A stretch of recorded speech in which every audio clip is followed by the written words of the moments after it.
keynote speakers. This year, we are going to have some speakers that are yet to be announced. We cannot disclose that yet, but they will be of that magnitude or greater. So we encourage each and every one of you to attend. Tonight I have some flyers, preliminary flyers, over there on the table. We also have a sign-up sheet. The cost is, for an individual, $40. For a student, it's $20, and a family package is $99. So I'm going to let Virginia elaborate on that for a little bit, and then we will introduce our featured speaker. Thank you, Jeff. And Virginia, thank you, Georgia Tea Party.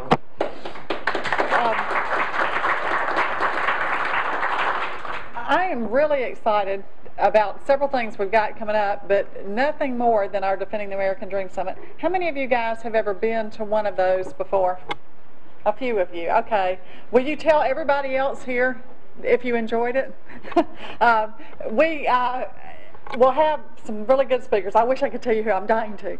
But, you know, we kind of have to get it all confirmed and set in stone and all that, because then if I say, I don't even want to say who we've invited, but you will be excited. I will tell you. You will really be excited when we tell you. And I am too, but here's the thing. If you start like throwing names out there, then somebody hears that you have that speaker and they go tell their friend that so-and-so's coming, and then somebody signs up, and if that doesn't work out, then I get in trouble.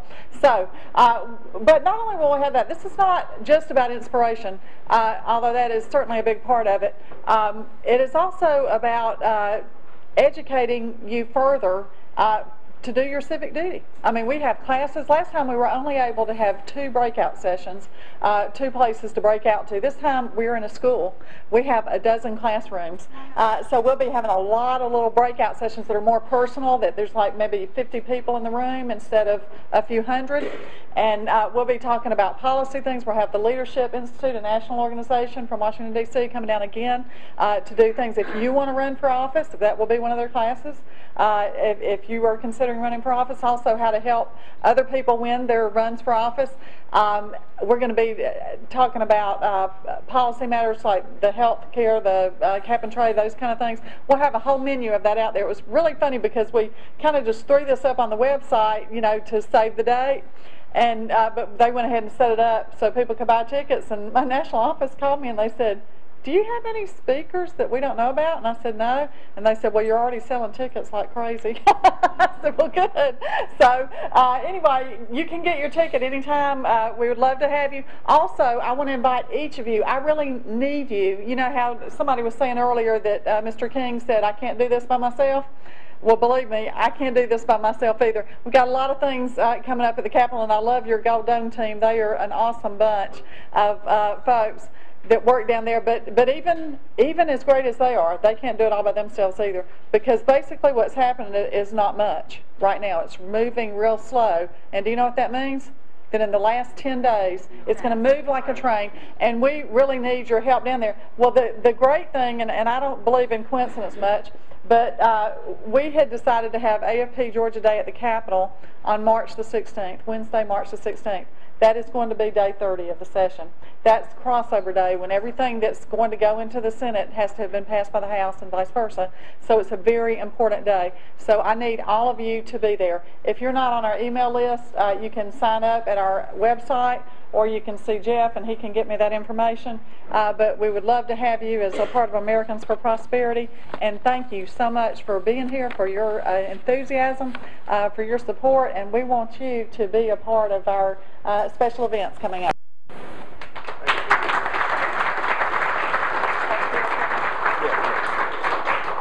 Thank you, Virginia. Ladies and gentlemen, Americans for Prosperity has approximately 1.7 million members across the United States in 50 states. I think we have 35 or 33? 42,000 in Georgia. 42,000 in Georgia. So thank you all for being here and being engaged. So with that being said, I'd like to introduce our featured speaker this evening. He is representative of the 6th District of the great state of Georgia. He is our United States Congressman representing the 6th District here in Cobb County, our U.S. Congressman, Dr. Tom Price. Thank you.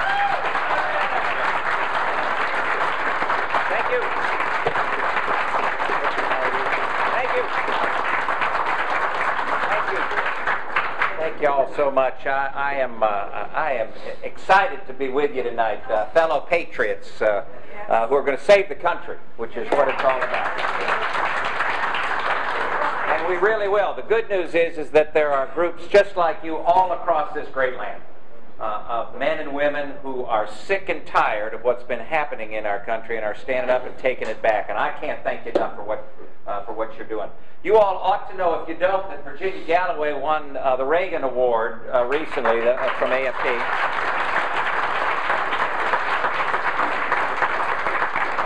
Which recognizes one of the premier grassroots organizers in this country. And so you can be very, very proud of your leadership.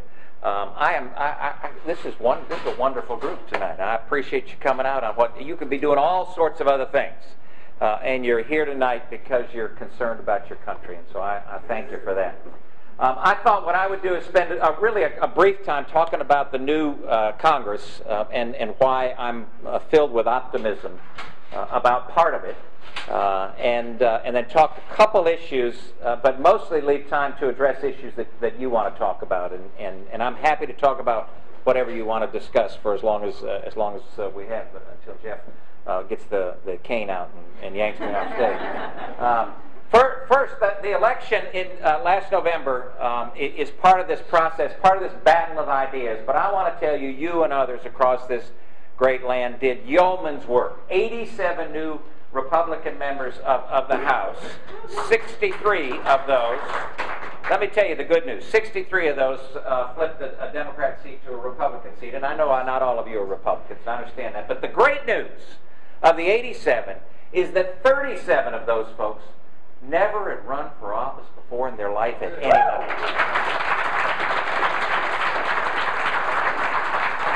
And that's invigorating, because these are men and women who just like you, woke up one morning over the past 2.5 years. Many of you, it was long before that, but they woke up one morning over the last 2.5 years and said, what the heck is going on? I can't believe what's happening to my country. I got to do something.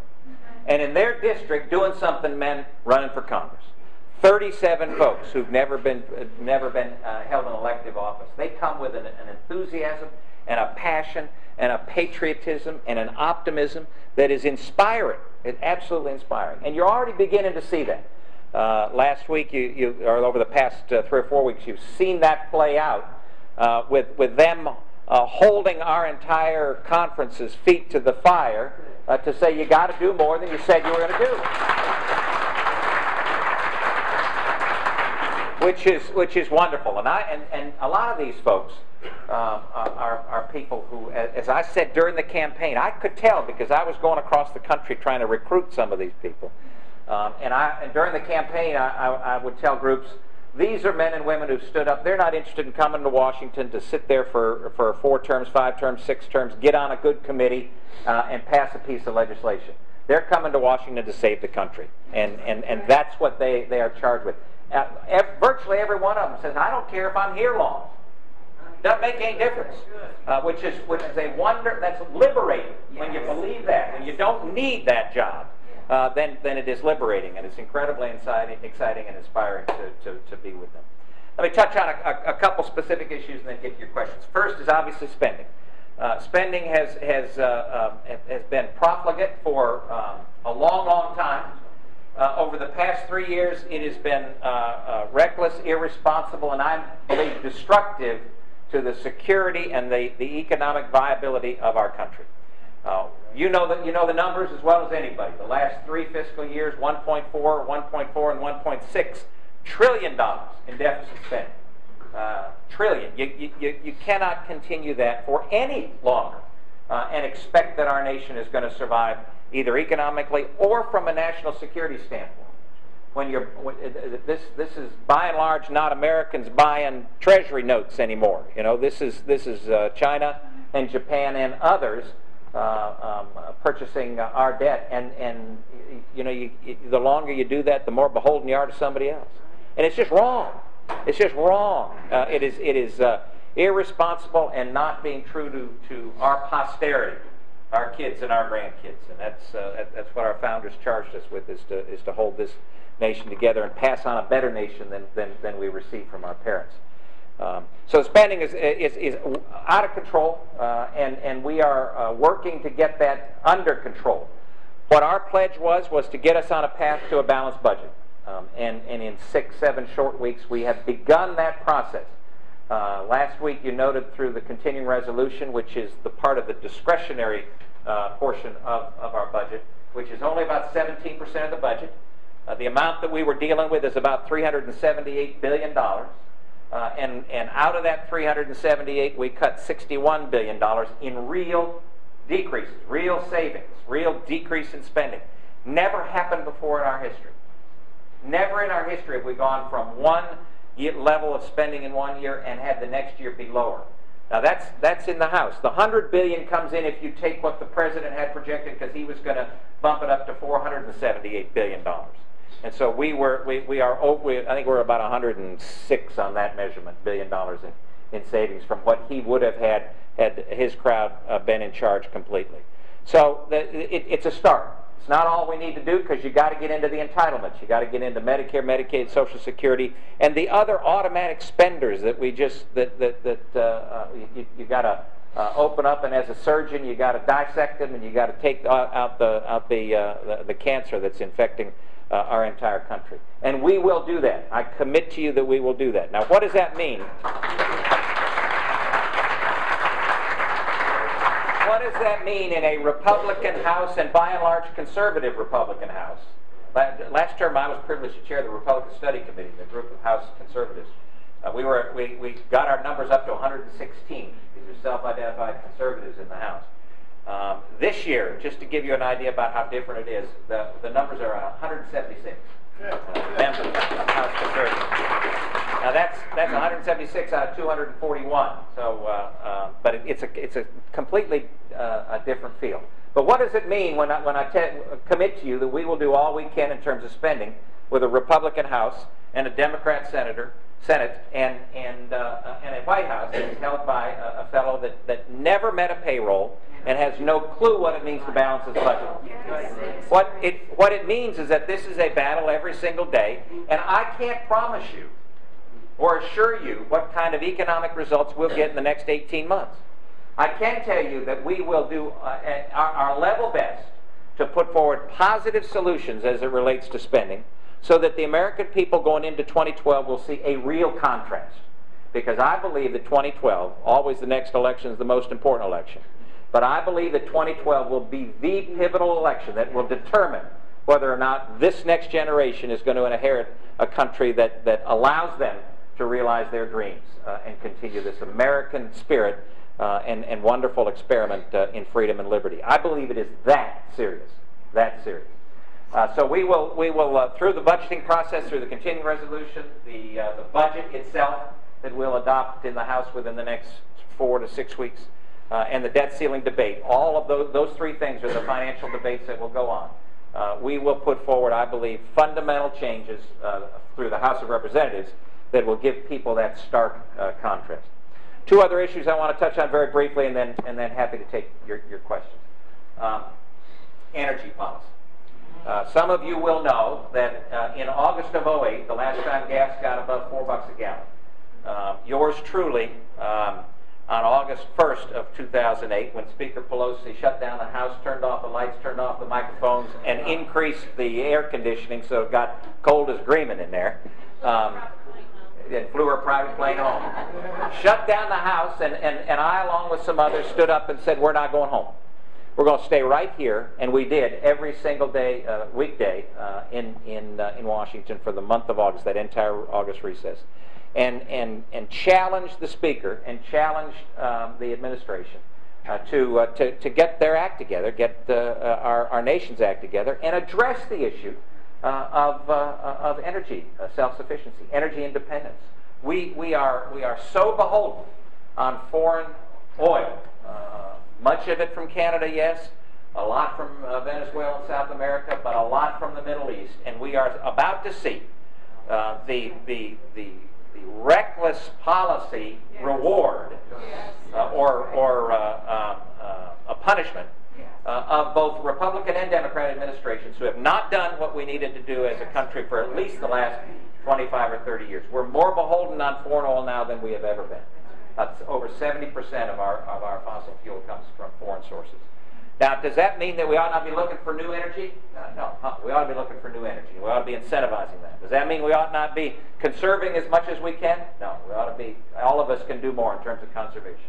But the good Lord has blessed us with incredible resources.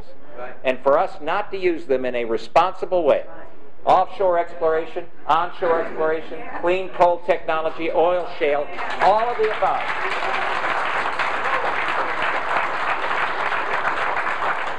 We ought to be using all of it, absolutely all of it, so that we are not beholden to or held hostage by other countries. And the Middle East right now is going to, the unrest in the Middle East is going to bring front and center the recklessness of our past policy. Finally, I would be remiss if I didn't mention the challenge that's going on in the states right now. Wisconsin, Indiana, Ohio, Illinois, and it's going to kind of cascade through many areas of the country. We are now, again, reaping as a nation what we have sown, which is reckless economic fiscal policy at both the federal level and at the state level. The battle that's going on right now in these states is real. The outcome of this battle right now in the states will dictate whether or not we can get a handle on the public employee unions. That even FDR, even Franklin Delano Roosevelt recognized the pernicious, insidious aspect of public employee unions and how destructive they could be. And it has come home to roost. And so it's important that you know that the governor in Wisconsin has not taken collective bargaining for salaries or income off the table. But what he has taken off the table is collective bargaining for benefits, for pension plans, for health care benefits. Doesn't mean that employees won't get it. It means that they will not be able to dictate to the state or elect their buddies to reward them with increase in pension and health care benefits and all sorts of other benefits. This is a pivotal battle. If you have time to encourage your friends in these other states, you know them. You ought to be contacting them. If you have time to encourage them to engage, if you have time or resources to be able to commit to that cause through AFP or the Tea Party folks or anybody else that is fighting the good fight, if you have time to get yourself to those states when there's a call that goes out, this is as important. This is as important as anything we will do in the next 18 months. So I want to challenge you to increase your involvement there. Finally, let me just, I'm going to challenge you to do a couple things. One is to continue your engagement in the process. You make a fellow's heart feel good because you're battling away, and you give us credibility. You give me credibility. When I go back and I'm able to tell folks that, look, I was privileged to be in a room of 100 to 150 folks who are fighting as hard as they can for freedom and liberty in this country and making certain that our nation survives. And you put a face with that story, it helps. It reinvigorates us, I promise you. So I want to challenge you to continue your engagement. Second, I want to challenge you to recruit others. This is the time. This is our Esther time, right? Yeah. But for us who? But for now, when? And so please recruit others. That when you're at the baseball field, when you're at the soccer field, when you're at church or at synagogue and talking with folks afterward, when you're out to supper, when you're in the neighborhood gatherings, when you're walking in the neighborhood, yeah, it's okay to talk about the weather. It's okay to talk about whether or not the dogs are winning tonight. Do we know yet whether the dogs are winning tonight? But it's also important that you talk about the world of politics. Now is the time to engage. And you know as well as I that over 50% or about 50% of folks who could participate in the political process, who could vote, don't. If we get those folks voting, this is a slam dunk. But you got to get out there and help them engage. And then finally, some of you have heard me talk about this. I want to encourage you to believe. You all are believers, and I know that. But I've had more than my fair share of conversations over the last 2 years with folks who say, I'm not sure that this nation is up to it. Well, bunk. This is the greatest nation in the history of the world. And we can...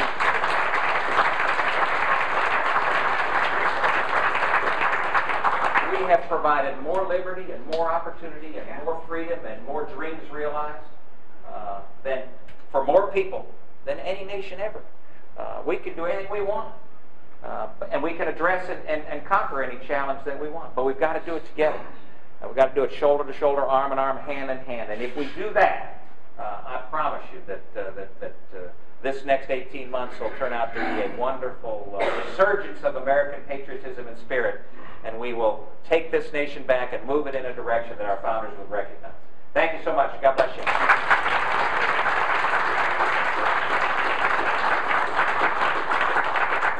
Right back here. Don't forget to give them that website for Eric Cantor's HB1 Oh, great. Thank you.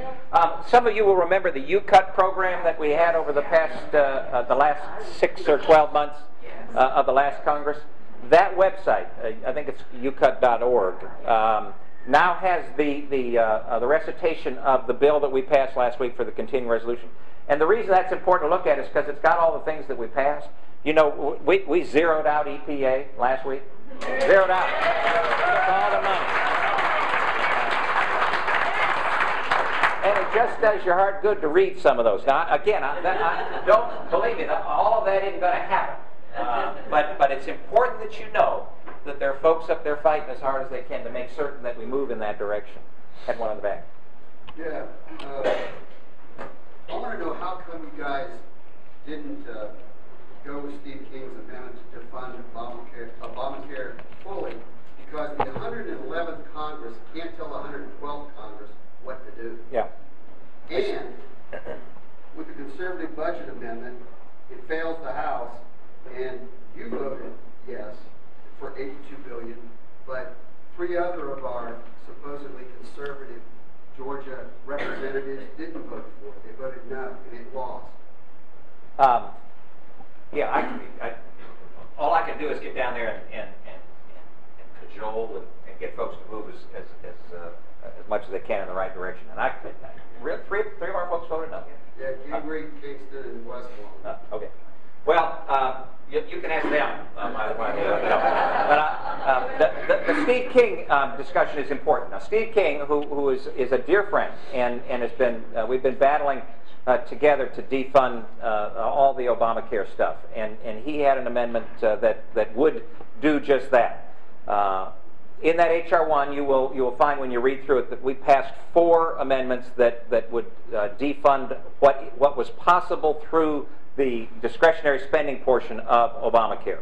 I had an amendment that will defund all of the aspects of the medical loss ratio, the thing that limits people's choices in terms of health insurance that they're able to get. So there were a lot of amendments that passed.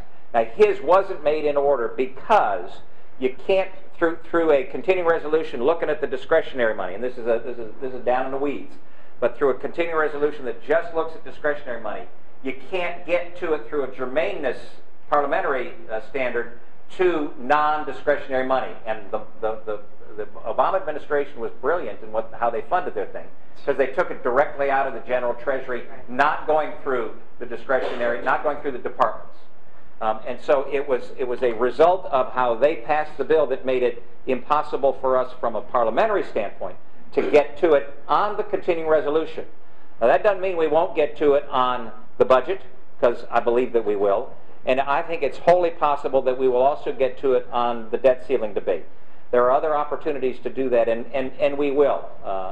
And you'll notice that Steve King didn't even vote against the rule that brought this bill to the floor, because he recognized that one, it wasn't possible from a parliamentary standpoint, and that we were going to be able to get to it. So we will. It's frustrating not to be able to do everything at once, but I promise you that we will get Steve King's defunding bill to the floor in one way or another. Yeah. Whenever we talk about cutting the budget, we always mention Social Security. I think the Social Security short is the wrong formula because people's lifespan is longer now. But I think what overspend the Social Security amount because it has a lot of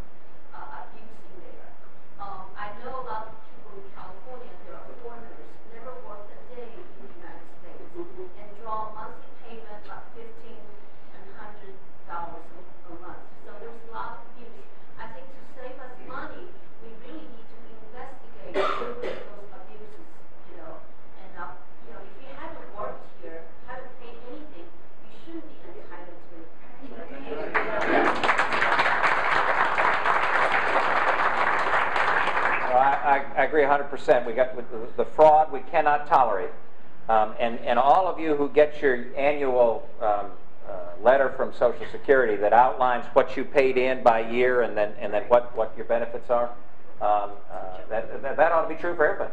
And it ought to be a program that's fair for all. But we can save Social Security and make it so that it actually works better for folks by allowing individuals to take a portion of the proceeds that they contribute and invest them in as secure vehicles as possible. Yeah, no, I know. Never, even work the day. It seems like they already knew all along how they can Sure. exercise and all Sure. So when they come in, all they do is Sure. get our money. Oh, no, yes, sir. People are making a financial decision to come to the United States. They don't do this blindly. I mean, folks know what they're doing now. Congressman Price, I want to ask you about the funding of our armed forces, because that is foremost when the president is sworn in, is to protect the country. What has been the latest deficit that they want, or the latest amount of money that they want to cut with the airplanes or with the funding of our national armed forces?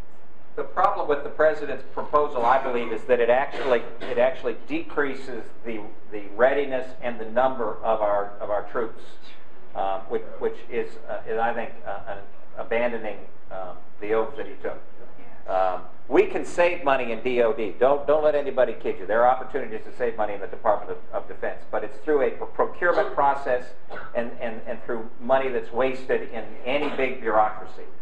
We actually can save money in the Department of Defense and get more money to the troops without having to increase significantly the budget for DOD, and that's what has to be done. It's all about leadership and administration and holding people's feet to the fire. But that ain't happening right now. Yeah. I hope I can call you Tom. Please. Because you're my congressman. I appreciate you. I have great respect for you. In fact, I put signs up for you in first campaign. You might remember with Mike. You remember the R's? We're going to do it again. I can't begin to ask all the questions I've got or suggestions, but let me just kind of touch the surface on some of them. The thing that we're missing the most, I believe, besides our government being out of control, it's out of control because we've lost our checks and balances. Congress is supposed to be placing checks on the courts, supposed to be placing checks on the executive branch. You mentioned energy. Obama shut down the oil drilling off of the coast.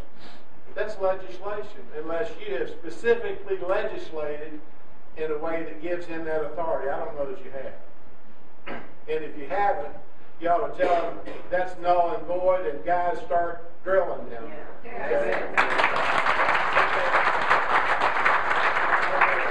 I mentioned earlier that one of my favorite trivia questions is, what's the first word of the Constitution, the main part?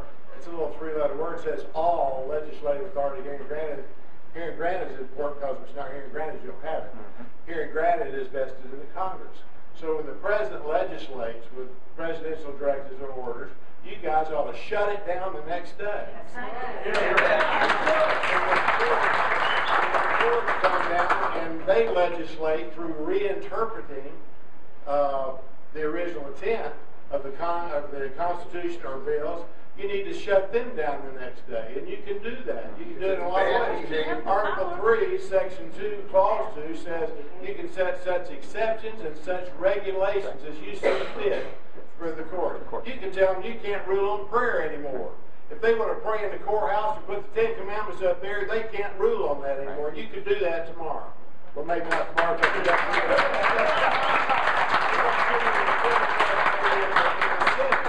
But you can do these things. You don't have to do all these others. Let me just mention a couple other things besides that they bothered me for a long time. There are a lot of things that I think that you need to be aware of.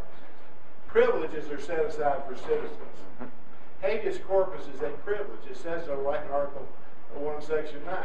But we're giving privileges to Guantanamo Bay terrorists trying to kill us. Why do you tolerate that? Yes. Okay, we're giving them Miranda rights that, as far as the Supreme Court said, was a privilege. Right. Miranda rights isn't a privilege for guys trying to kill us. Yeah. That makes Okay? sense. You set the regulations for captures on land and sea, what we do with these people. Not the executive branch and the Attorney General. He doesn't get to do that, but you allow all that to happen. You're right. You got to shut that down. I agree. Okay, there's some other things, just very briefly. This is a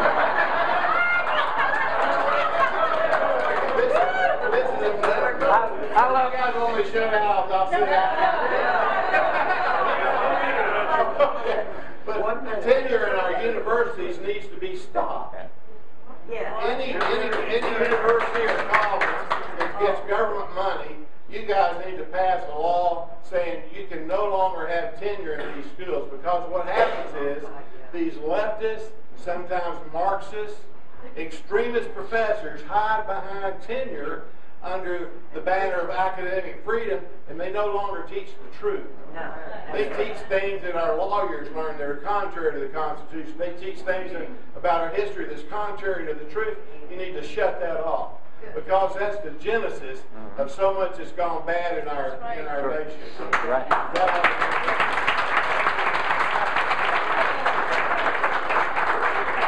Richard's wonderful because he really distills it right on down to the core issues. Where we are right now in our nation's history, and hopefully it will be written that this was the time that we turned it back in the right direction. And there's always a pendulum that swings in terms of what branch of government has more power than the other, because it's impossible to have absolutely equal power. And right now the executive's out of control. Is absolutely out of control with the regulations that it institutes, the czars that it has. It is out of control. And as a Republican Congress in times past, we have turned a blind eye to the usurpation of appropriate legislative authority when it was a Republican president. For the Democrats, they were all very happy to let the administration do whatever it wanted to do, because they want a bigger government and less freedom for individuals. So it is, yes, you're right. We need to do this, and I will tell you that we will work on it. Lamar Smith, who's the chair of Judiciary, is keen about these things. Darrell Ison, who's oversight, is going to expose a lot of these things. It's a process, but I promise you what it takes. What it will take is going to be another new 87 folks coming in 2012 in order to do it. In the Senate. Let me come over here. I'll come back. Okay. I know your area of expertise and your job is on federal issues, but there is a precedent where back in 2005, Johnny Eisenhower spoke favorably about the Cobb County SPLOST, which was on the ballot at that time before the Cobb Chamber of Commerce. So I was wondering if you could join with your former colleague, Congressman Bob Barr, in opposing the Cobb SPLOST. I've stood over here for 15 minutes. I should have known this question. So you're for less spending and Yes. less taxes, right? Yes. So it's no brainer. But I'm in favor of the public being able to vote on this thing. I think that's incredibly important. And I would just urge you to be as loud and vocal as you can be in championing your cause. You were talking about entitlements. Yes. And what I'd like to know is when you all are going to start discussing it for real instead of just talking about it. Yes. I mean, make legislation that's going to change things. The three areas that I mentioned in terms of fiscal policy and budgetary policy. One is the continuing resolution that we had to deal with last week, and it'll come up again because the Senate Democrats aren't going to take what we passed for sure. That is to keep the government going. That is to make certain that the trains don't stop dead in the tracks. Second is the budget, which is our vision for the future. That's where we will deal with the entitlements. And I think you'll see a very, very robust plan. We don't want it swept under the No, carpet again. no, and that's what the president did. And the good news now is that the American people recognize that this fellow abrogated his duties and his responsibilities. You cannot be the leader of this country and have the kind of fiscal crisis that we have right now and not address these in his budget. He didn't even mention it. So we will. We'll take some significant political heat for it. That's why you all need to be assisting us in getting that message out. Can you get us our incandescent light bulb? We actually have a bill to do that, to let you get that. There's an article in the Wall Street Journal today, another in a long series of articles that implored the administration to reverse their decision on the F-22. I have a vested interest. I work on that program, but I also have an interest as a veteran and a patriot. What do you think the chances are of us starting that production back up? And given that China has their stealth jet and there are several other threats in the world that are popping up, the Obama administration seems to want to ignore. Yeah, I'm hopeful that I believe it ought to be, that we ought to continue to increase to at least the number that was originally determined to be necessary. I'm hopeful that it will be under this administration, but I'm not optimistic about it. Understanding that there's some Republicans in the Senate who are not supportive of that, and that's part of the problem. But this is a very dangerous world, and to take a technology that was developed and puts us really light years ahead of most, but not all. The Chinese are rapidly approaching our stealth ability, and so to not utilize the technology that we have in an appropriate way is reckless and irresponsible. That was 3 questions were sort of rolled into one. I'll ask the easiest one first. As you were listing energy sources, I didn't hear nuclear. Was that an oversight, or do you not defend nuclear energy? No, I'm a big nuclear guy, but it's not part of our natural resources. Those are the ones that I've listed. No, we need to be building nuclear plants. Second part, to get into your wallet a little bit, I would like to see Congress first take a sizable pay cut. I'll leave it up to you to say what you consider sizable. I'd also like to see you on Social Security and do away with this retirement system that taxpayers are putting on. So that's the question might take a little long. The third is more of a statement, and any way you'd like to answer that, is I do believe we're at war. We have not declared it ourselves, but a jihad has been declared against the United States of America. So we are at war. I think it's time for us to look at being isolationists, to pull our guys back to defend this country, which means we will have to have secure borders, we will have to have secure energy sources within this country. So that doesn't have a question intended, but maybe it addressed that. Congressional salary, we unilaterally decreased by 5%, and that was the consensus agreement within the conference. I supported an amendment that decreased it another 11%. That's the one that didn't pass. But I think I think we are trying to lead by example. That being said, one can make an argument that the more you decrease the ability of the good guys, if you think there are any good guys out there, the good guys to do their job, it becomes harder to fight against the folks that are printing money by the bucketload down here. So we got 5%, and I think that's about all that we'll get on this swing. Social Security, we do. If one was elected after 1983, you participate in Social Security. I contribute my percentage just like everybody else.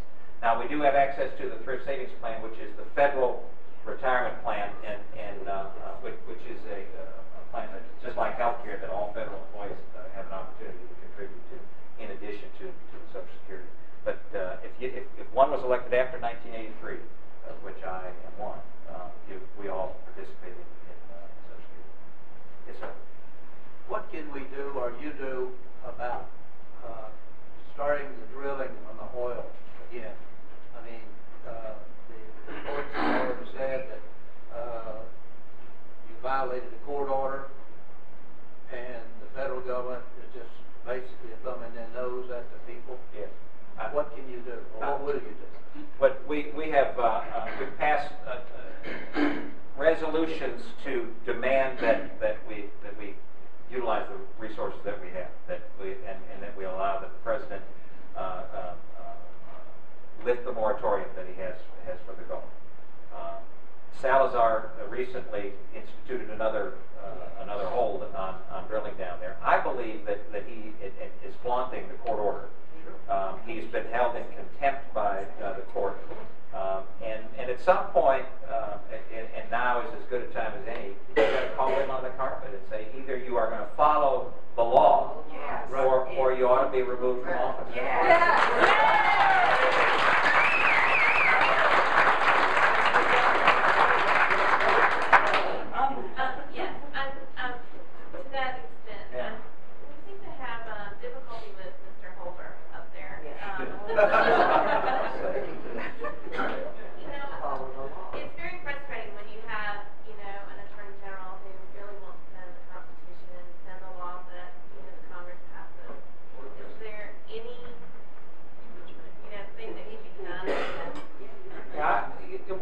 These are remarkably precarious times, and as serious as any we've ever been engaged in.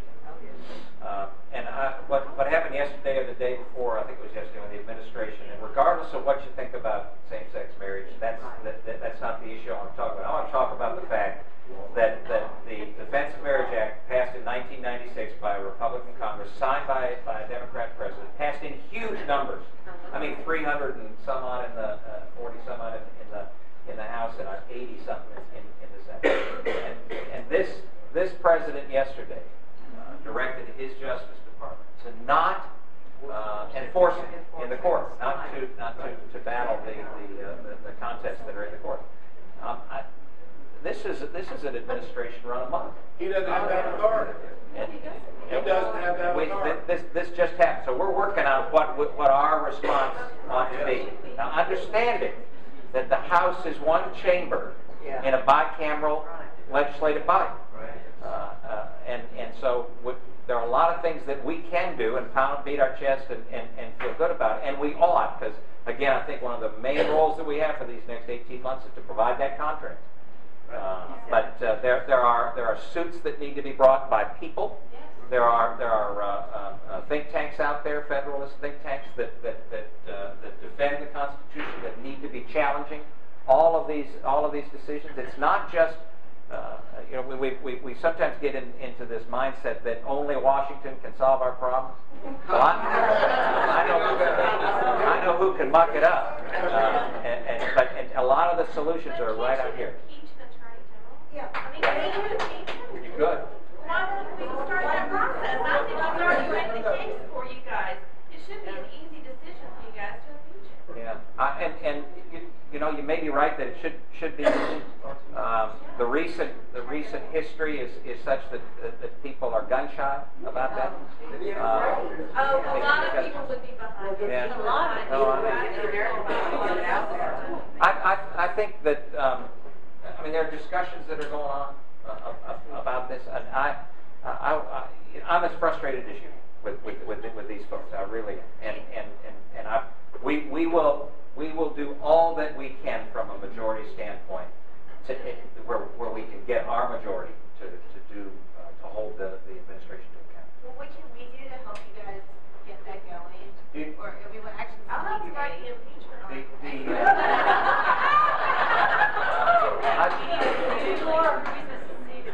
The question is, what can you do? You can communicate with everybody. You encourage all of your contacts around the nation to do the same.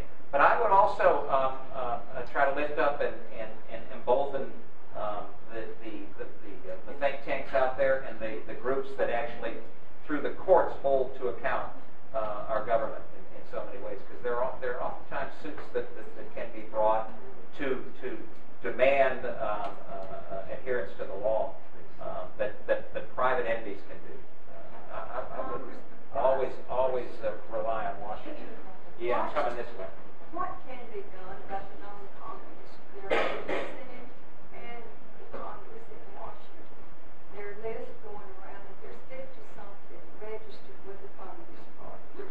50 in the Senate. Something that are registered with the Congress Party now. And I think most everybody knows that our president is communist Muslim. Everything says it is a Muslim. Well, if you've got that list, I want to see it. Yeah, there's everything. It is. But Okay. that's important in our government. Along the previous lines, we're also looking at the possibility of Nancy Pelosi,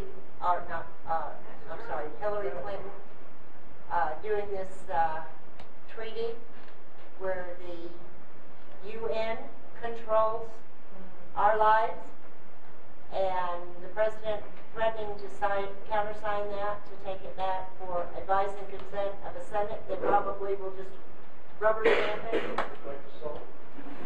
Do we, just like you, I took that same oath to protect, preserve, and defend. How do we protect, preserve, and defend? You get Because this is our sovereignty, this absolutely. is our nation. And if they pull this, I think it's treason. And I really think we should take that to court as a treasonous act. You got to get all of this information out as aggressively as you can. The New START treaty that passed, I believe, was again an abrogation of their duty in the Senate. And the fact that that passed in a lame duck session, I think, is unconscionable. Wrong. Unconscionable. Yeah. This fellow. You're next. In the interest of offering options, alternative to the law of health care, am I correct in understanding that the antitrust exemptions afforded insurance companies that go back to 1948, like baseball? I don't have to go to a baseball game, but one line cheaper insurance. Is that why can that one particular item be addressed? Not to mention the fact that hospitals basically are not very competitive. Emory and Piedmont closed down before it ever got going. Net and South Fulton's open heart programs, but that's a state divided issue. Otherwise, that's a state rights issue. But the anti-exemption goes back to 1948. Is anyone going to ever address that in terms of promoting more commerce amongst the insurance companies? Yeah, it's actually been looked at more on the converse, which is to empower individuals who aren't economically aligned in the system to be able to coalesce together to fight the insurance companies, as opposed to taking the antitrust exemption from the insurance, the health insurers. But one of them has to occur so that you can level the playing field. There's no doubt about it. I mean, is there any movement? Yeah, there's talk about that. Absolutely. That's kind of drilling down a little much further in the healthcare debate. But, I mean, when GM said they could pay 16%, well, the gross national product 16% of the economy, then when they pay out more for healthcare than they do for steel that goes in the cars, they can't export. You're right. One last one. I am one of your constituents, and I appreciate the job you're doing for us. Thank you. Thank you. I'll hit you with maybe an alarmist question that you don't hear taken this far, but and you can either reassure me or tell me what we can do to prevent it. But with EPA and various agencies just acquiring authority that they don't have, specifically EPA declaring that it can limit carbon emissions. When they get away with things for time, it just builds up. You get used to it. They take more and more power. So if they get away with requiring carbon credits for businesses and manufacturers, what will prevent them in the future, when people get used to that idea, from requiring us to purchase carbon credits because we emit carbon dioxide? No, you're right. I mean, that's the logic. That's the illogical extent of their argument. I mean, it doesn't work. Cap and tax doesn't work. It's a failed system. It doesn't work where it's utilized right now in Europe. So it's an onerous tax and imposition on an economy. What would prevent them from doing it? You all aren't going to allow that.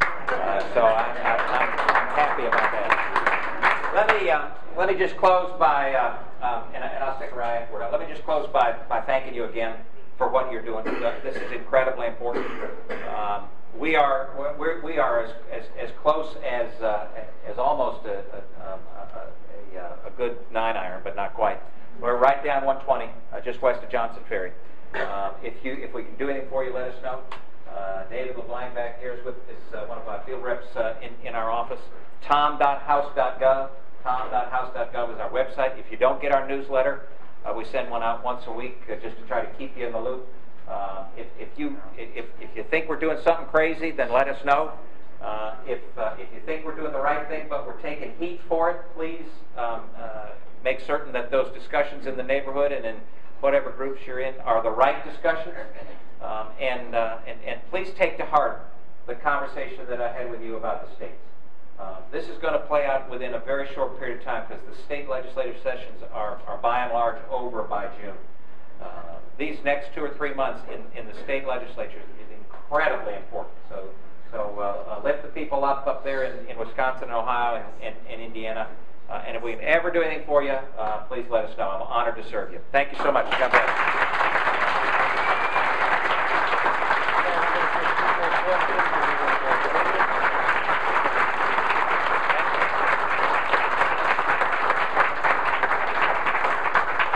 if you would all just have a quick seat, and then Virginia can have something to say. Michael, I saw you had your hand up. We'll get your question. Dr. Bill, you'll be the last one. Then we'll close in prayer. We all meet at the Marietta Diner afterwards. I want to make that announcement. So after we adjourn, please join us for further discussion and fellowship down at the Marietta Diner. Red velvet cake. Go ahead, Virginia. I'm sorry, I forgot to say this before. We have a petition, online petition, I Stand with Joe Walker. And you can sign it. If you have not already signed it, please go do that. If you have already signed it, please go get it and send it to your friends anywhere. It doesn't have to be just in Georgia, in any state. And let's get that around because we want to support him fully. You're absolutely right. The importance of this thing. Thank you. Michael? Tom, the Republicans in Washington have long had a reputation for being timid and weak. I don't know if anybody here would Yes, I agree. We agree. We agree. Blocking some of this stuff that Obama has put forward and stopping some of the things that need to be stopped in healthcare. I think it needs to be a new mindset for the Republicans. And ask ourselves, if Nancy Pelosi were just as conservative as she is, I think she'd find her way to do it. And the Republicans in Washington have the will to do what they need to do and be proactive. We've had a lot of good statements from Richard Weir and others. Why aren't the Republicans taking the microphone in Washington and speaking out? Why does it have to happen out here in the field? Well, it's a great question, Michael, and it has to happen out here in the field because if it just happens in Washington, and I agree with you, it's not happening to the degree that it should, but if it just happens in Washington, then it's an echo chamber there. This battle across the country is going to be won because the American people engage, not because you got some grand folks up there in Washington. It's important to appreciate what this Republican Congress has done, and I know it's difficult to get the message out, but we voted to repeal Obamacare. And we voted to repeal it lock, stock, and barrel. We voted last week to decrease, for the first time in our nation's history, to decrease in real dollars spending from one fiscal year to the next. That's never happened. We are on target to address the entitlement reform issues from Medicare, Medicaid, and Social Security in ways that have never been tackled by Congress before.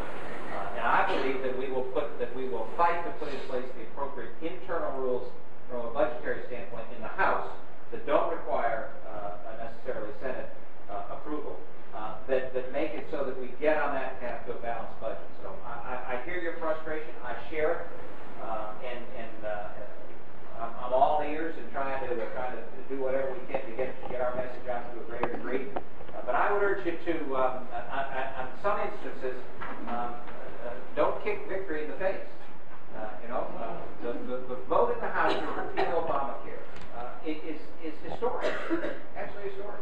Well, I think that we agree with your statement to see the kind of changes that we need to see in Washington and the House is that we need another 87. Yes.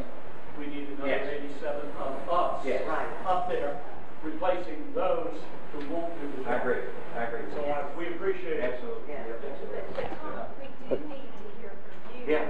I mean, we need to hear, it needs to be a dialogue, not just us going this way, but you all getting the word out so that they'll be stimulated. It's a two-way thing. No, you're absolutely right. All right, Bill Wallace, you have the final question. Appreciate your comments. I was going to say the same thing that Richard has said and Michael has said. When I was getting ready to come to this, when I was talking to my son on the phone, he said, "Dad, how do you talk about the budget?" And I said, "Well, there's a great thing on the internet about how much money we're spending, and this basically." And you guys, when the new group came in, the new 87 group came in, the leadership in the House was still not sure they were going to even cut the budget. So they got around to giving us about $66 billion after the young guys rebelled. And the dot, the red dot, represents just how little has been cut from this budget. That's the red dot. That's how much we owe. All right.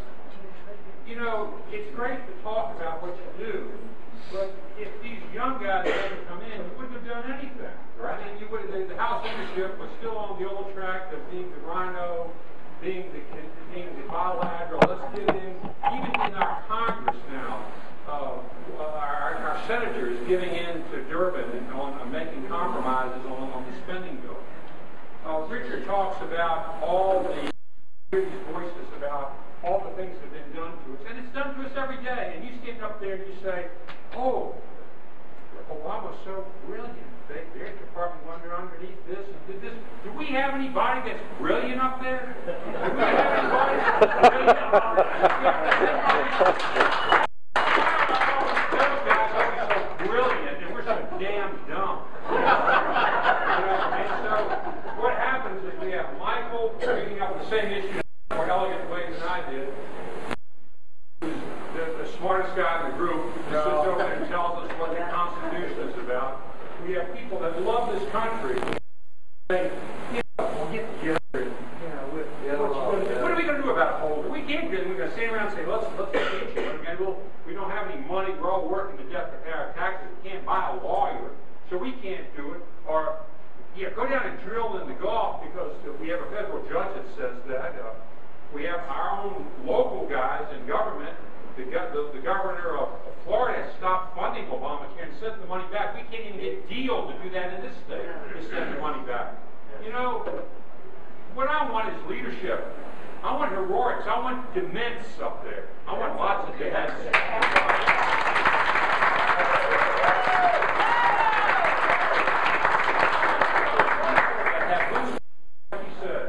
About Nancy Pelosi, whoever said that over here. She said about, God, what the great thing about that crazy was she was crazy on their side. You really looked at her, but she got in there and did it. We don't have anybody that does that. We have buddies that we kiss butts all the time. We compromise. Bipartisan. Crap forever. I'm just saying this because I'm a little upset about it. When I get a dot, that's what you guys have done. A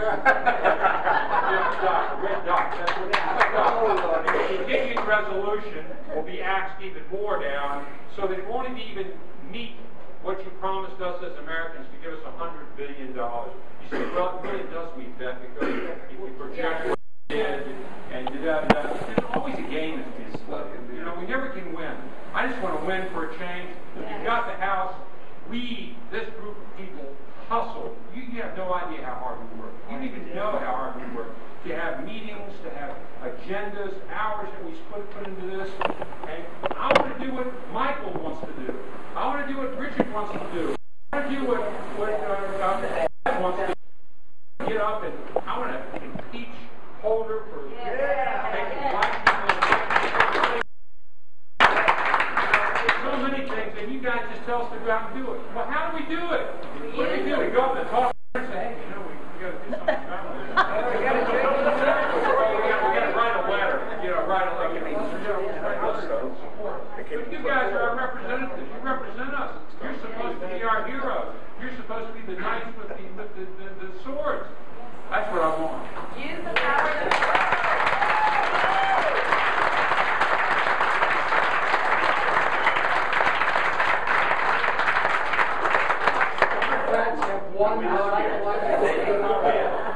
I don't know that there is a response to that.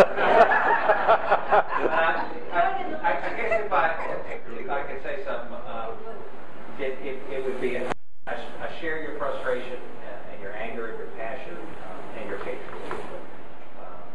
This is a battle that's been going on a long time. We didn't just lose our country in the last 2.5 years. We've been losing it for decades. And you talk about education, we're 45, 50 years into an experiment that says that we don't need to teach kids what it means to be an American. And we expect that they somehow get it. So this is going to be a long, long battle. And I'm sorry that you don't feel like we're like as hard as we should. I can assure you that the discussion points that you raised, that we're having, the fact that we aren't moving as rapidly as you'd like, I understand. And I commit to you that I will push as hard as I can on these issues to make it so that I continue to at least have the credibility to push those issues.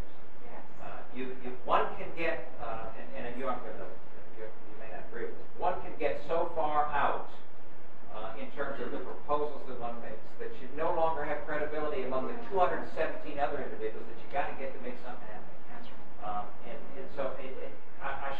share all of the passion that you have. But you should go off the young 87 and convert them into rhinos. Right. That's You right. should let them. You're right. That's what happens.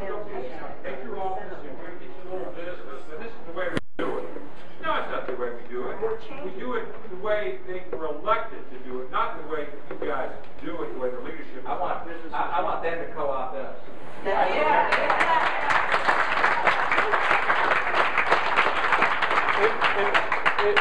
If we could you all stand up and give Congressman Price a big round of applause?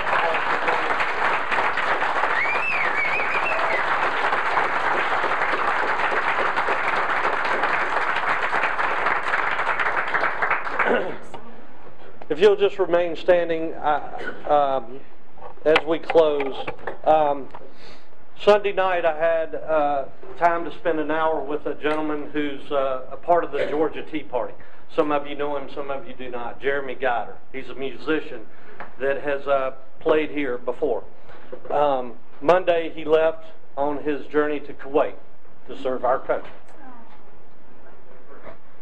God bless you. Yes. God bless you. And he left 2 little girls behind. Sorry, I'm like John Boehner. I'm sorry. We know you mean it. All right. That's all right. And he's going to be deployed for 1 year. So I'd ask that you all remember him in your prayers tonight, as well as our fellow women and men serving the country. And look forward to welcoming him home. Amen. So if you would, I'd ask that you hold each other's hands and that we close in this prayer. And the name of the prayer is a prayer for our country. Almighty God, you have given us this great land as our heritage. We humbly pray that we may always remember your generosity and faithfully do your will. Bless our land with honest industry, truthful education, and honorable way of life. Defend our liberties and strengthen the resolve of the people who have come from throughout the world to make America their home. Lead us to choose the harder right instead